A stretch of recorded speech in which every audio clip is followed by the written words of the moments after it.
Welcome to Wholesaling Around the World, the Hawaii edition, the Aloha State, one of my most favorite locations in all of America. But I have to tell you guys, it's also, quite frankly, the strangest state to do wholesaling real estate in. Now, Hawaii has a population of 1.44 million people, ranking it 41st in the United States as far as population goes. But it is the fourth smallest state as far as land volume.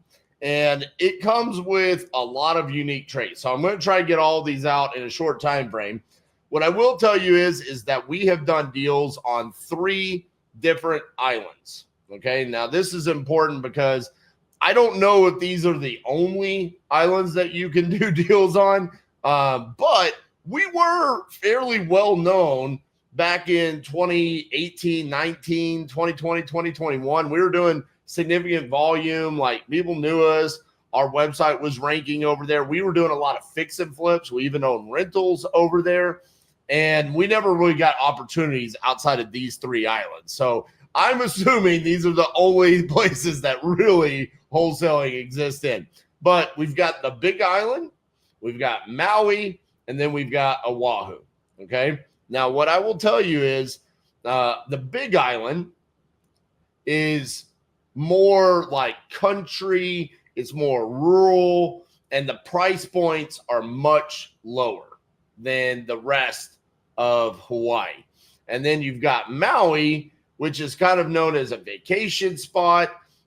Very, very quiet, though. I actually spent some time on Maui, and it's almost eerie how quiet it is. A little bit more jungle-esque than the Big Island. Price points pretty high. Could get like significantly high over there. Lower volume than the Big Island. And then the highest volume for us is Oahu. Obviously, that's where Honolulu is. It's where the University of Hawaii is. And we'll talk about Oahu, but that's where the vast majority of our deals are done. From what I've seen as far as wholesalers go, a lot of people attempt to wholesale on the Big Island because of the price points. There's a little bit more vacant land that's available. So I see a lot of people trying to wholesale like out there in the countryside, down near the volcano, and then like that vacant land. But really the spot that you're going to make your money is on Oahu. Now, before we get into the specifics about those areas,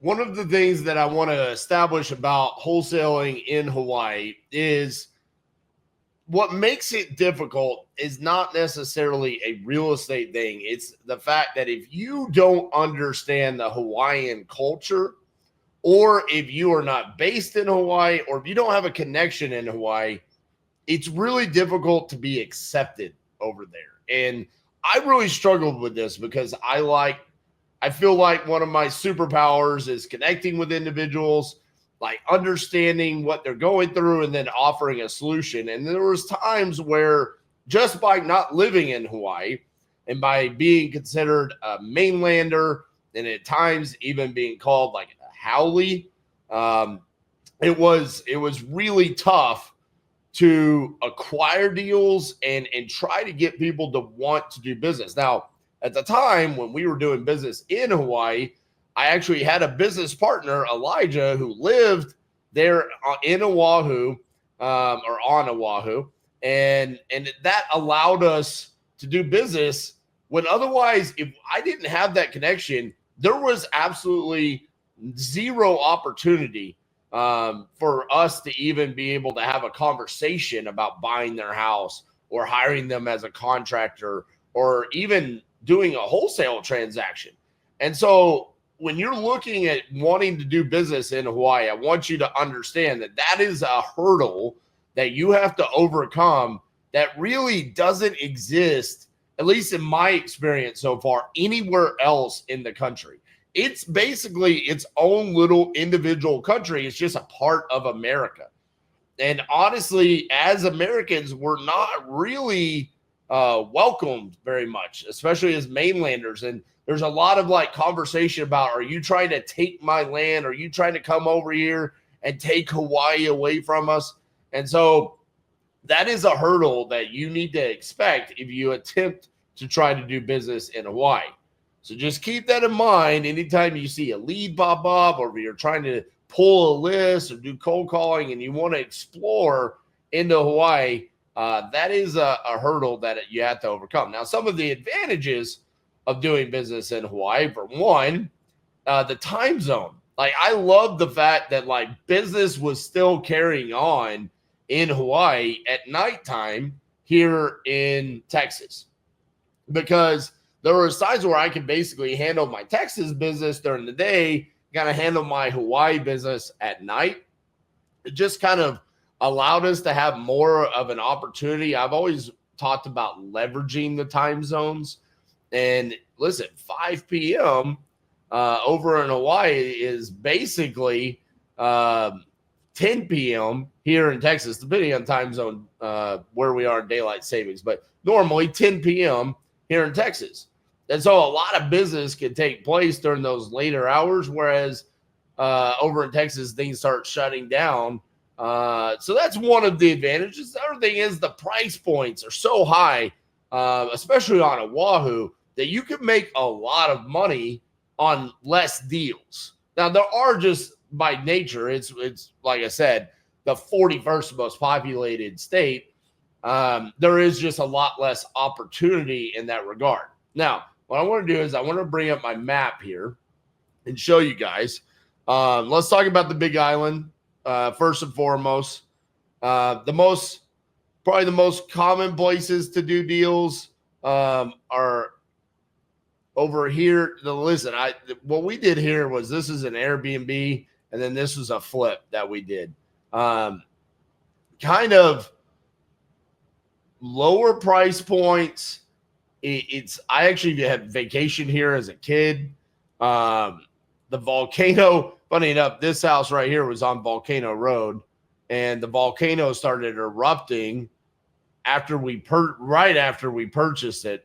I was very worried, just, hey, is the volcano actually going towards our property there? Like I said, a lot of people anticipate that they're going to be able to do business here, but it's going to be lower volume. We did do one property here on Maui. Maui is a little bit weird. It's a different animal than Oahu.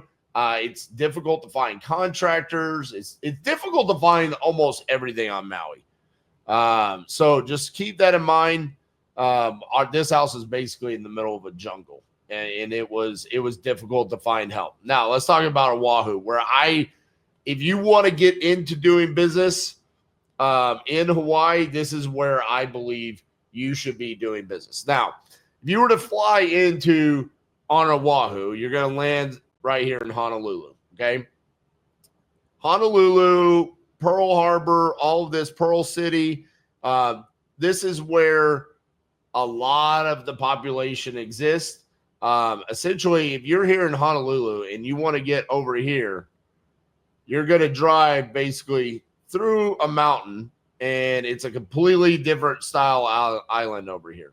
We did a lot of business over here.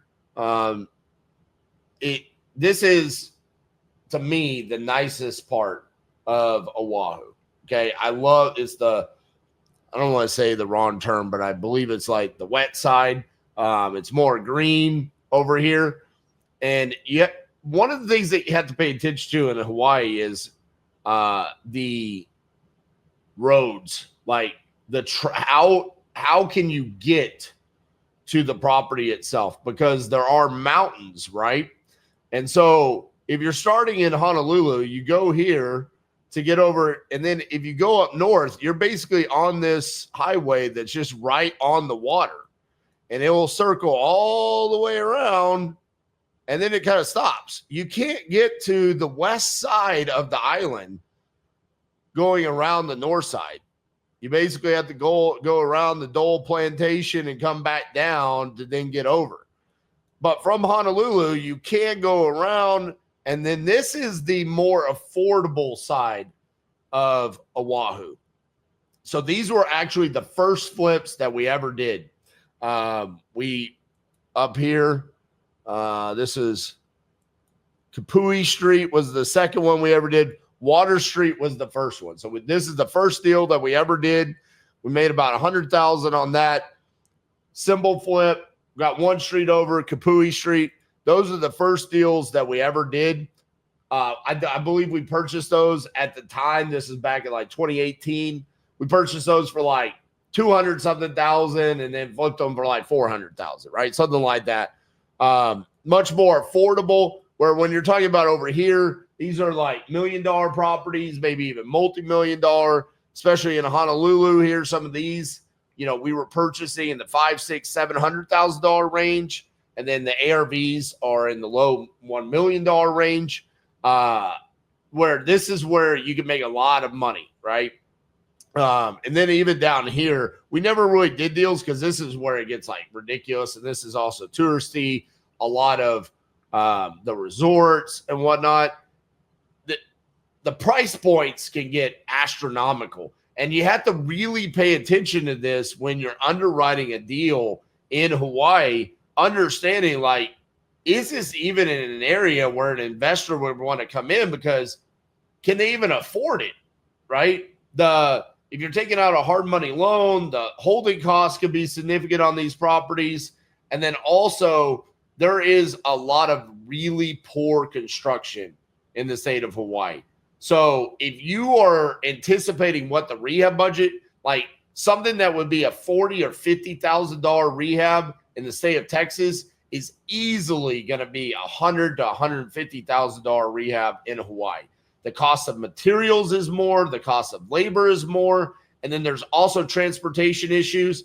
And then especially down here in the very condensed area like Honolulu, like right here on Prospect Street. It's really hard for you guys to tell, but these two properties that we did basically ran straight down into downtown Honolulu. So this is kind of on like a hill, and look at that. Where's a dumpster going to go? Like we're flipping this house right here. Like where does the dumpster go here? Where does the crew park? Like if you're going to have, a couple of drywall guys, maybe a painter, maybe a tile guy, where do they park? Where does the dumpster go? How did we get here? Like all of that adds up in Hawaii, where in a lot of other locations, it's not as big of a deal. And so everything takes more time. Everything costs more. So if you're going to underwrite these deals, just really, if it's your first time, you need to like reach out and maybe even get bids, talk to other in buyers. I always say like, hey, don't waste your in buyers' time asking them what their buy box is. But if like you're going to explore wholesaling in Hawaii, you need to talk to them and say like, hey, if it's just a cosmetic update on a 1,200 square foot house, how much is that running you? And don't be shocked when they say $100,000, because normally you have to worry about things like termites over there. You have to worry about plumbing issues. You have to worry about electrical issues. Permits are a big deal over there as well. One of the deals that we did on Oahu, it was a short sale and a foreclosure with multiple liens and unpermitted work. It took us over 1,000 days to close a deal because of the issues that come along. So it is a very difficult location. However, it can be extremely profitable, and we do get paid based off the problems that we solve. So if you have connections to Hawaii, this could be a great location for you to wholesale, because you can do a lot less deals but still make the same amount of money, or you can make more money just based off the price points and the location. And also, there's not a ton of competition. Now, due to the lack of competition, there's also a ton of lack of knowledge about wholesaling in Hawaii. A lot of the end buyers don't necessarily know what wholesaling is, and the title companies don't necessarily know what wholesaling is. So sometimes maybe they want do an assignment of contract and you'll have to do a double close or coach them through what an assignment of contract is. The other thing that comes along in Hawaii is there's no regulations on wholesaling. So that's always a big concern. So there are a lot of pros and a lot of cons to Hawaii. I think the one that you need to pay attention to the most, prioritize the fact that do you have a connection and do you have knowledge? This isn't like an area where, hey, I went and got a deal under contract in Kansas, and I'm going to go hire investor boots to do recon, and then I'm going to use investor lift to do dispositions. It's a lot harder there. It's not as welcoming, which is hilarious because, honestly, when you're there in Hawaii, the Hawaiian people are some of the most welcoming and nice people I've ever met in my life. But when it comes to doing business and buying their real estate, it just doesn't translate. They're very protective over that. Last thing I'll say about Hawaii is there are certain parts of the state where the real estate is actually protected. And if you are not a native Hawaiian, you cannot buy it. Now, I rarely ran into that, but if you are doing deals, you do need to pay attention to that as well. What else? Listen, there's a lot of nuances to Hawaii. Ultimately, if you do not have that connection and you don't understand what you're getting yourself into, you should probably not attempt to wholesale in Hawaii. That's the bottom line. So for that, it's one of my favorite places that I've ever done business in. It's really awesome to say I've owned as much real estate as I did in the state of Hawaii. But today, in 2025, I don't really have a lot of aspirations to do more deals there because we've kind of moved away from that. Back to our hedgehog concept. Yeah, it's virtual wholesaling, but I also know the issues that can come along in the state of Hawaii. So for those of you that have done deals in the state of Hawaii, let me know in the comments how I did explaining it.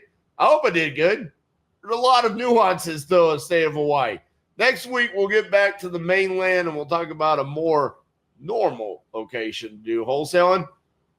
Appreciate you guys. Make sure you show me some love. Like the video. And we'll see you guys tomorrow.